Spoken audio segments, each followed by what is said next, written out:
Hello po, good morning. Si Dante Maravillas po. Dito tayo sa ating bagong channel, podcast natin, Life with Dante M. So ngayon, pag-usapan natin yung tungkol sa mga sutil na anak. Kasi mga kababayan, hanggang ngayon na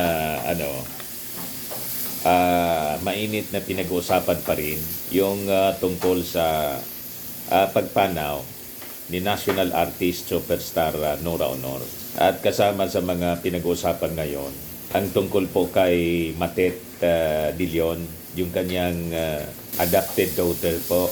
Iyak nang iyak kasi po si Matet De Leon doon sa eulogy ng kanyang nanay. Talagang sising-sisi siya po. Yan Matet De Leon opens up about her relationship with Mother Nora Honor. I'm full of regrets. Pero before natin pag-usapan, mag-timo na tayo. May nagtanong pala sa akin po. Ano daw itong iniinom ko? Tea. Yan pakita ko sa inyo. Sa umaga po, ito yung iniinom ko. Herbal tea ito. Paragis. Gawa sa yung kinakain ng kalabaw. Diba? Kaya pala malakas yung kalabaw. At hindi basta nagkakasakit yung kalabaw kasi yun. Maraming halamang gamot na nandyan sa kinakain ng kalabaw. And that includes yung paragis. At itong paragis, mga kababayan, herbal tea, may kasama siyang lemongrass sa kamalunggay. Ito ngayon, ginawang tea. Ito yung iniinom natin every morning po. Di ba? Ano niya, Mr. Maravillas? Parang maingay dyan sa paligid mo. Kusina kasi namin ito. Nagluluto si Mrs. ng nagluluto po ng tawag dito, almusal. Pakita ko po sa inyo. Di ba? Sinangag po. Sarap nito. Tapos, ito yung pinakang paborito namin. Lagi kaming nagluluto nito. Ano yan ni Mr. Maravillas? Kwan siya, tinapa, ginisa sa toyo, kamatis, bawang, sibuyas. Ganun lang. Siyempre, mantika kasi ginisa. Ganun lang yung pagluto niyan, mga kababayan. At pag nilagyan siya, mga kababayan, ng konting sili, lalong sumasarap. Paminta pa pala, kailangan may paminta siya. So pag medyo nagmantika na po siya, tawag dito sa amin, naglalana-lana, luto na siya po. Yung tinapa, luto na rin siya po. Ayan, sinangag plus ulam tinapa na ginisa sa kamatis. Tapos mamaya magugulay kami po. Gulay na papaya naman po. Para iba naman. And by the way, salamat pala. 1,800 plus na yung ating subscribers dito po sa ating bagong channel, Life with Dante M. Nagustuhan po ninyo. And in fact, yung episode natin kahapon tungkol kay Ate Guy, ito po, yung dinidma ng isang celebrity nang humingi ng tulong si Ate Guy. Tapos iyak nang iyak doon sa lamay. Umabot na po ng 26,000 views. O diba? At 1,830 plus na po yung subscribers natin dito sa bago nating channel na Life with Dante M. Kaya po, kung hindi pa kayo naka-subscribe, click subscribe po. At share ninyo sa inyong mga kaibigan kasi maganda yung ating mga topics dito about family, relationship, about emotions, about yung sa ating mga anak, about marriage, kung ano-ano pa po na may relasyon sa ating buhay na malamang nakaka-relate kayo. Lalo na ngayon, yung topic natin, ito nga yung tungkol kay Matet na ang sabi ni Nora Honor, siya daw yung pinakasutil na anak pala itong si Matet De Leon. Sa bagay, lahat man tayo siguro nakaka-relate kasi dumaan tayo sa ganong stage ng ating buhay. Talagang natura sa anak siguro yung pagiging sutil. Ako ganon din ako. Yung tawag sa akin ng nanay at tatay ko, sutil din na anak. Na-realize ko yon nung siyempre nag-mature na rin tayo at lalo na nung nag-asawa na at may mga anak na. Tama yung mga sinasabi ng ating mga magulang. You will realize anya yung mga kamalian mo pag ikaw ay may pamilya na rin. Makikita mo anya kung gaano kasakit yung sinasagot-sagot ang magulang. Di ba? Nakaka-relate po kayo? O sino sa inyo ang hindi nakapag-sagot-sagot sa magulang? Pag sinabi ninyo hindi ninyo nasagot kahit minsan, kahit isang beses, ibig sabihin niyan, nagsisinungaling kayo. Ako nga po, mga kababayan noon, sabi ng nanay ko, isang salita ko palang anya, 1,000 na yung sagot mo. Kaya ka pala niya Mr. Maravillas naging broadcaster kasi talagang anyway, ganon talaga. Ang importante po, nandun yung ating pagsisisi, di ba? Tulad ni Matet. Kaya lang, itong pagsisisi niya, ngayon, wala na. Pumanaw na yung kanyang nanay, si Nora. Ayan ba? Matet De Leon became emotional as she spoke about her late mother, Nora Honor, during the Philippine film Icon's Wake in Taguig. Yan o. Nasubaybayan ito ng ating mga mamamayan.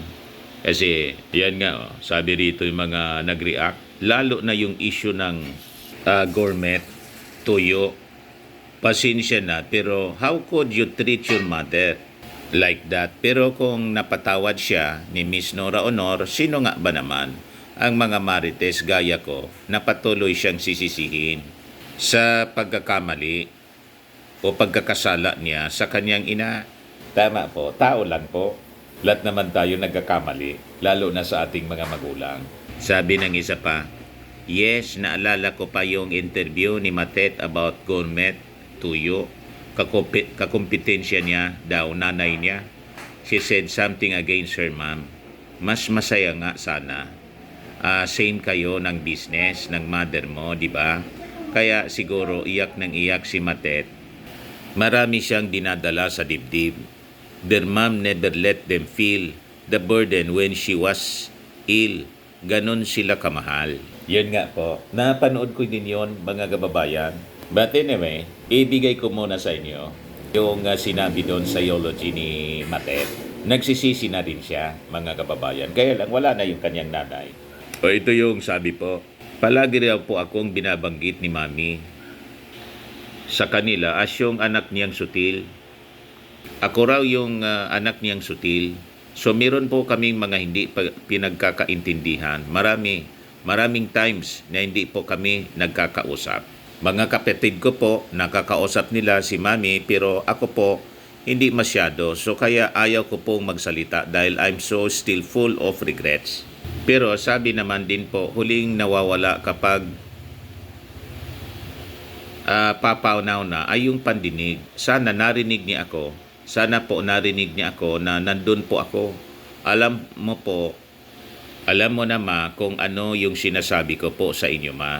So yun mga kababayan, si Matet na sana talagang nagtanaw siya ng napakalaking utang na loob sa kanyang nanay. Lalo't alam niya mga kababayan na adopted daughter siya. Kasi yung anak ni yun ang kahanga-hanga din kay Nora Honor po, kay Ate Guy. Isa lang po yung biological son, si Ian De Leon. Pero ginusto, mga kababayan, ni Nora Honor na mabigyan ng kapatid. At yung mga kapatid, mga kababayan, mga adopted sons and daughters po. So, pambihira po kasi sa tao, di ba?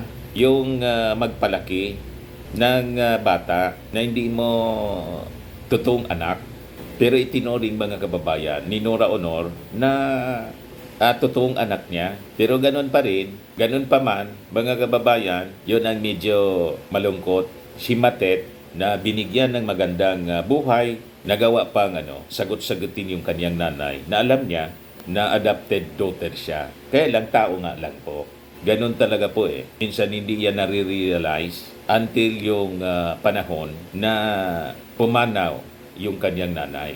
Kaya ito, sising-sisi mga kababayan si Matet, pakinggan po natin yung sinasabi niya. Anak niya gusto din. Yan po.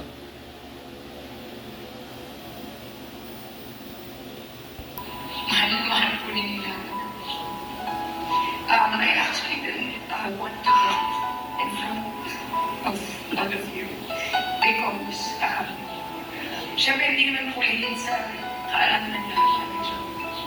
May mga kami ng kami yung ako nga po according to her good friends na nag-aalaga sa kanya. Palagi daw po nila, palagi daw po akong pinapanggit ni Mami sa kanila as yung anak niya na siya. Meron kami mga hindi pagkakaintindihan na maraming times na hindi po kami nakakapag-usap. Mga kapatid ko po nakakausap si Mami pero ako po hindi masyado so nakakinayo ko pong magsalita dahil I am still full of regret. Iyak nang iyak siya po. Yan po, pero sabi naman yun po, huli daw kong nawawala kapag paano na yung pala-delay. Sana po narinig niya ako. Sana po narinig niya na nandun po ako. Alam mo naman ko yung sinabi ko sa inyo pa.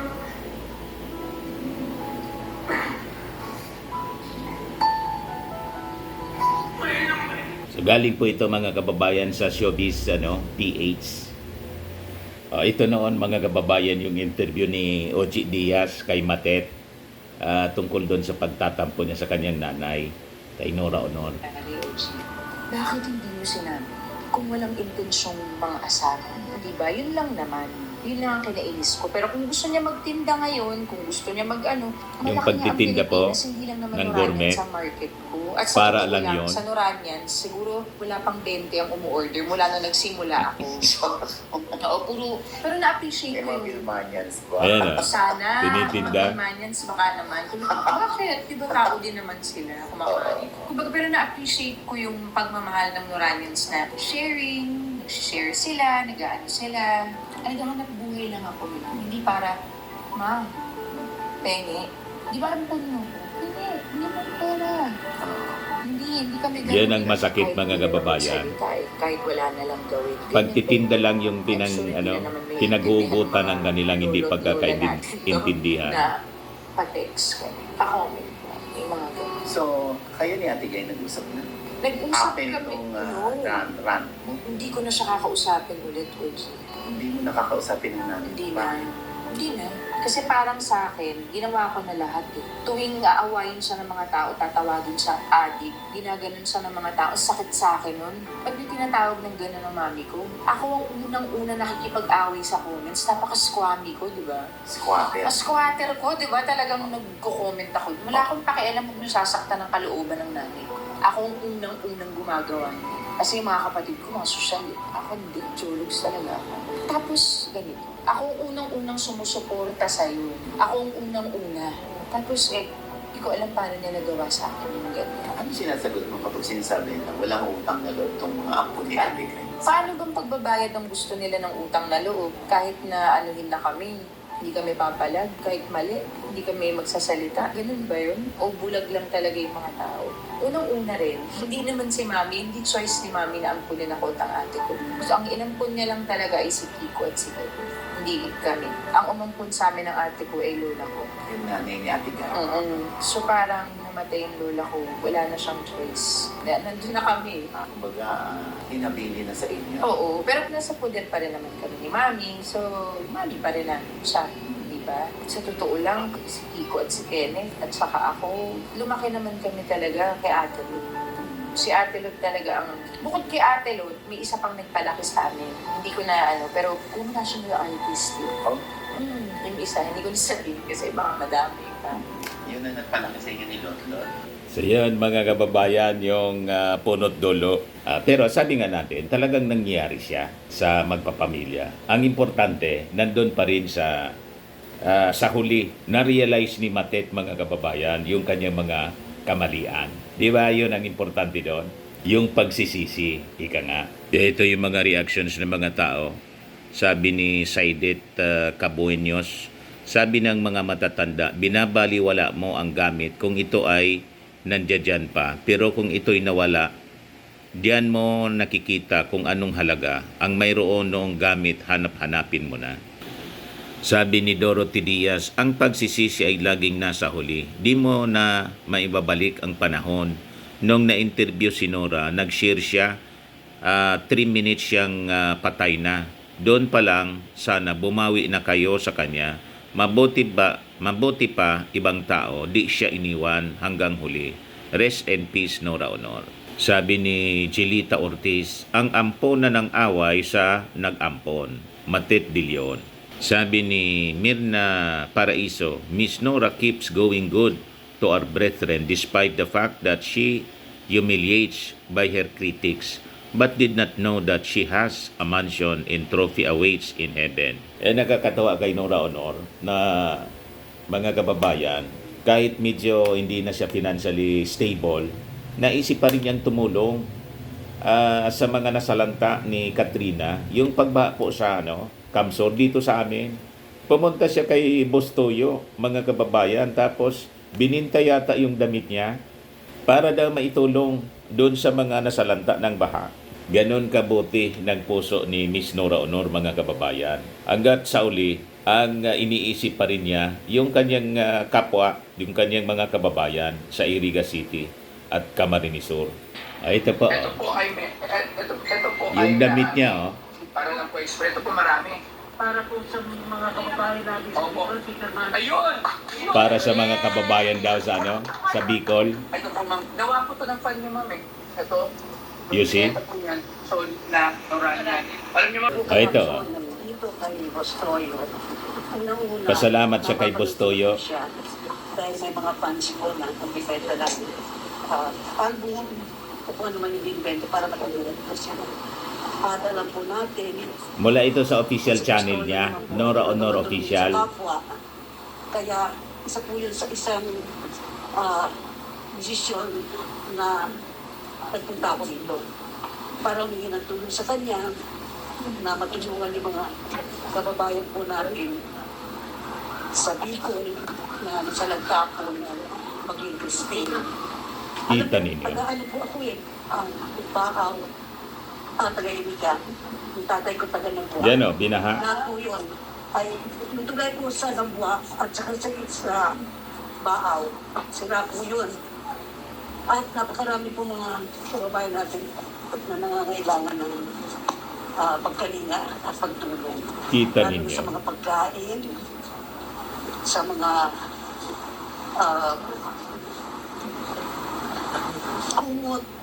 kumot, pagkain, damit, at kay Bostoyo naman po ay malaki pa sa salamat ko dahil natulungan ko tayo at nakapagbigay po siya ng 250,000 po. 250,000. Para sa mga kababayan natin sa Bicol. Yung binigay ni Bostoyo, pumunta siya. Tapos ibininta niya yata yung kanyang damit. Yung ginagamit niya noon sa mga shootings, mga kababayan. Yun naman talaga negosyo ni Bostoyo. You see? So sa huling pagkakataon, mga kababayan, before siya, 5 months or 6 months before ng kanyang pagkamatay, tumutulong pa rin siya. Pero may karamdaman na po siya. Ganon si superstar national artist Nora Honor.